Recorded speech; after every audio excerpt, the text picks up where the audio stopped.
So, hello. Today, I would like to talk about how you can transmute and use the pain of a breakup to change your life. It's not an easy task, and it asks for a lot of self love, a lot of patience, and a good balance between flexibility and discipline.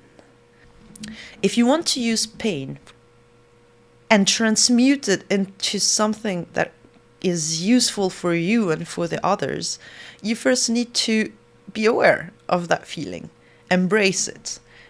That's the unpleasant part of the process. It's embracing those hurtful feelings and emotions, which means sitting down, literally, go into contact with that emotion. The idea is to feel it in your body, not just in your mind. I mean, because after a breakup, we're a lot in our heads, but feel it in your body. I feel pain here in the chest. What I did is to connect to that pain. You can have a dialogue with that pain. You can ask that pain, what do you want to tell me? Where are you at actually caring about that emotion? That's, for me, a form of self-love. To be present for yourself, for that emotion, to give that emotion importance so that you can process it. I would say that's the first step. Really get in touch with your pain. Like, who are you? What are you carrying with you? What's the message?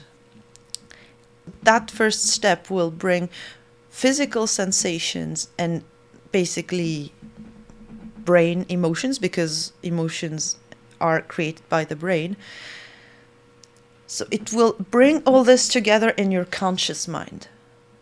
You will be conscious of that pain, of who she or he is. For me, pain is a she. Perhaps for you it's a male. I don't know. Well, anyway, you give that pain the space, the individuality almost it deserves, and you recognize it. Until there, you have already done something, which is recognition of your emotion and caring of your emotion. Still, you haven't transmuted that energy of pain into something that can perhaps carry you. And there's the second step. So the second step, once you are aware of that pain, be cool with yourself. You are hurt. I mean, do you need to have your legs, both legs, broken to care about something that hurts you? I mean, an emotion is already, or a feeling is already enough to be cared for, even if you don't see it, even if there is no trace, except perhaps your tears. So, once you have connected to that pain, stage 2 is really to watch yourself as if there was a camera filming you in a corner of your room. So really, like, look at the situation from outside, looking at you mourning there, like dying on your couch or your bed. Like, have a vision of your situation. Have a clear vision of your reality, as if you were an outside observer, without any emotions.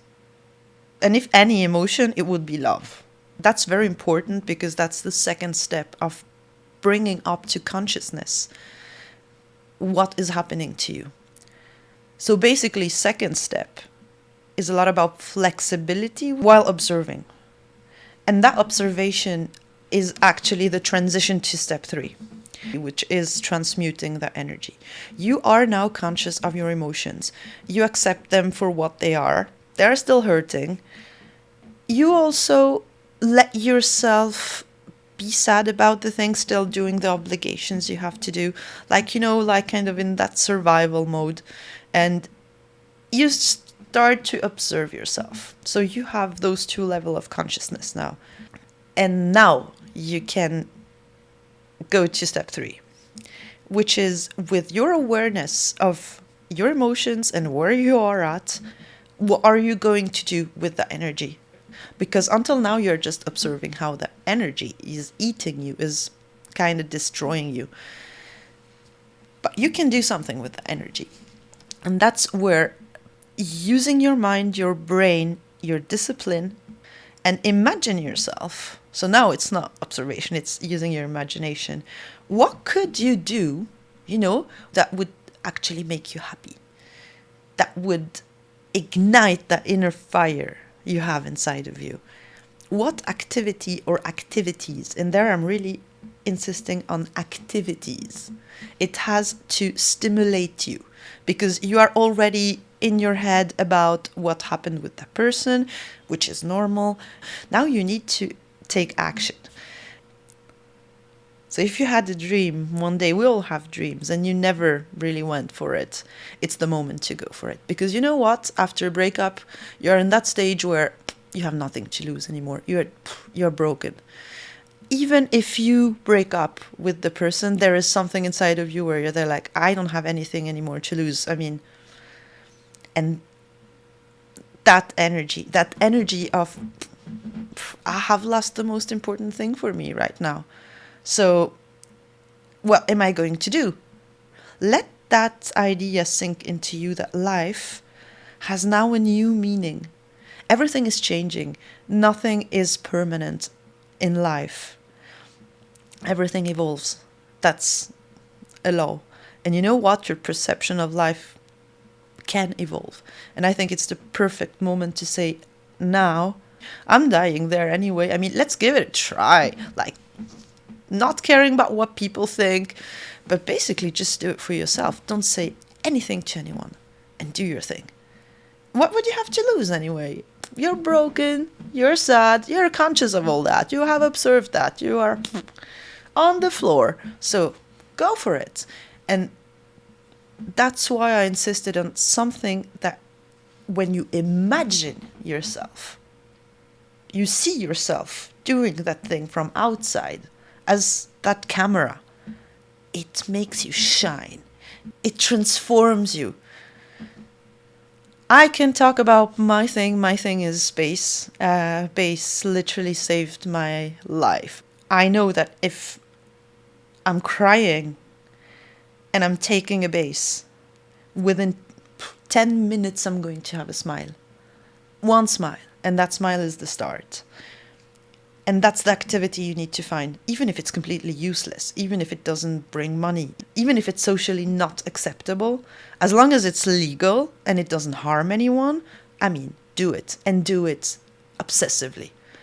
And there, you will need to have a bit of discipline. That's where the discipline is going to come.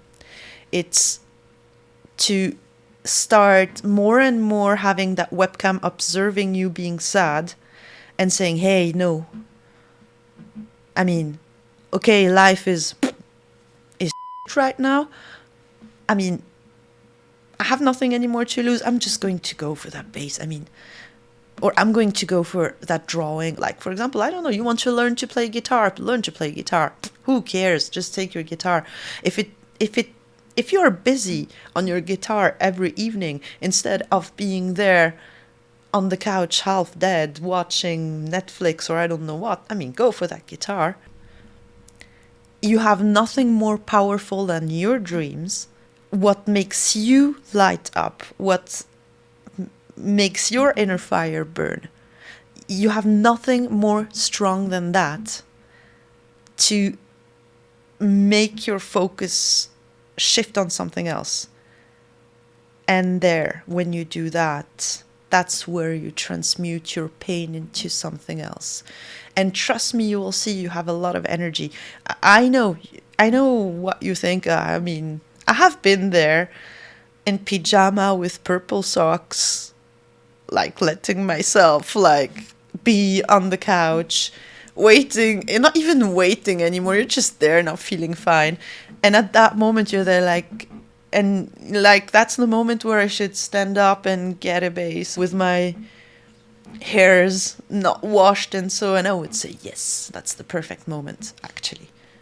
And you know what? It's going to show yourself how strong you are, how empowered you are, and you are doing all this for yourself. You are not using someone as a rebound guy or a rebound girl.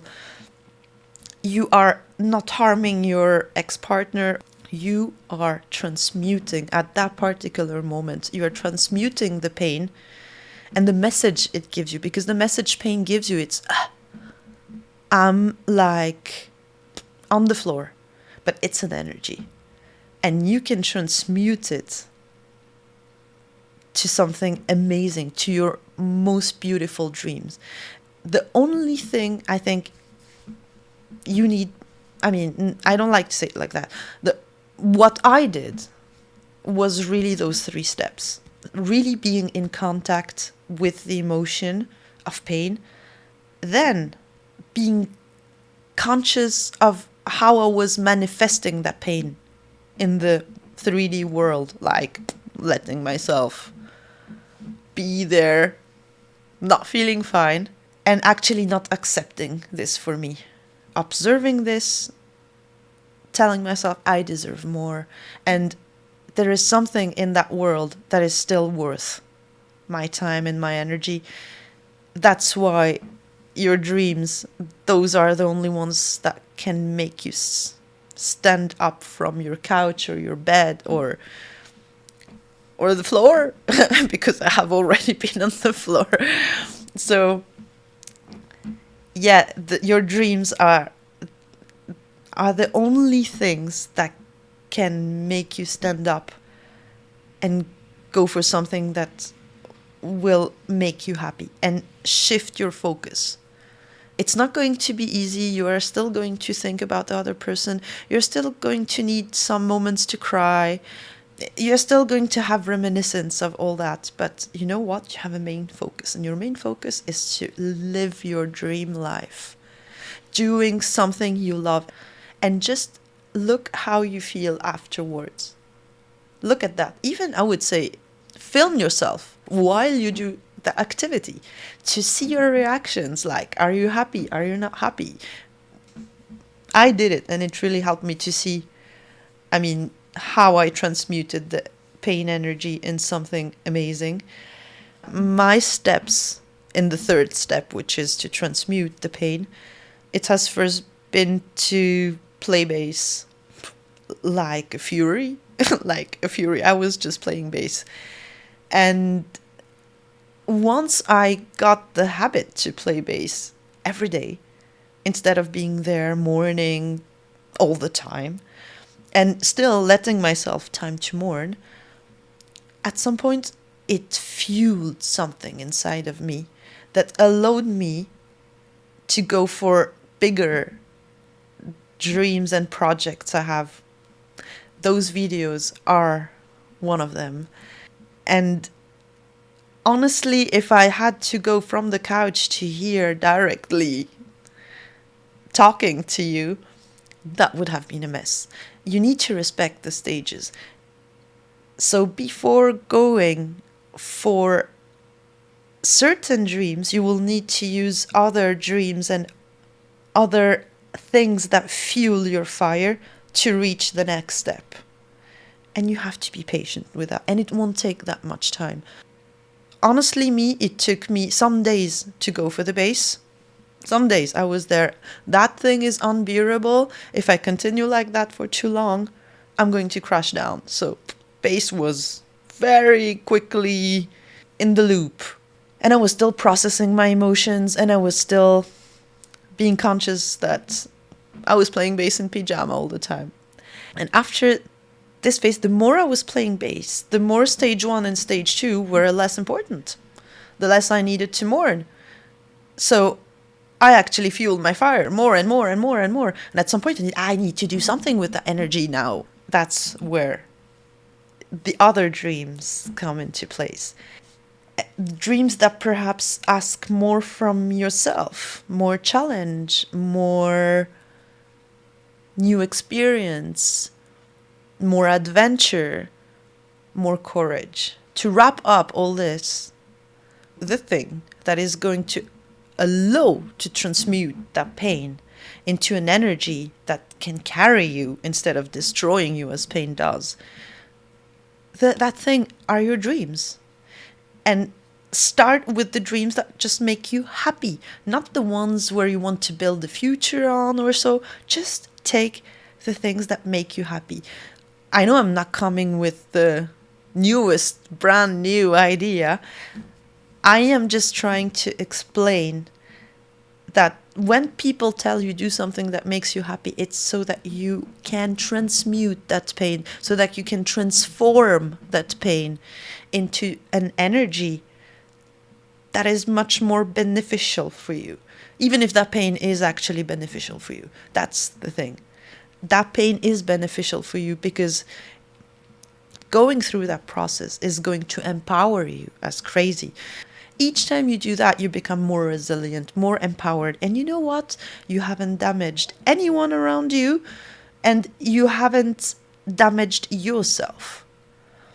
That's very important when you're grieving. So my huge thing was to basically bring a complementary approach to that grief curve, and to say that while going through that grief curve, you have actually options. And while you need to be flexible with yourself in the first place, in the second place, you need to start to be disciplined and focus on what makes you feel good. Your inner fire is something that you can cultivate only by yourself. There is no one that can ignite that inner fire. And if that person does, by the way, little parenthesis, if you meet someone one day that just ignites your inner fire like this, be careful. Be very careful. That inner fire should first come from you, from something you do. After, if you have people that participate to that super flame, great, but the essence comes from you. I'm sure there are other solutions to transmute pain. That's mine. That's what worked for me, and I just want to share it with you. It has been incredible for me.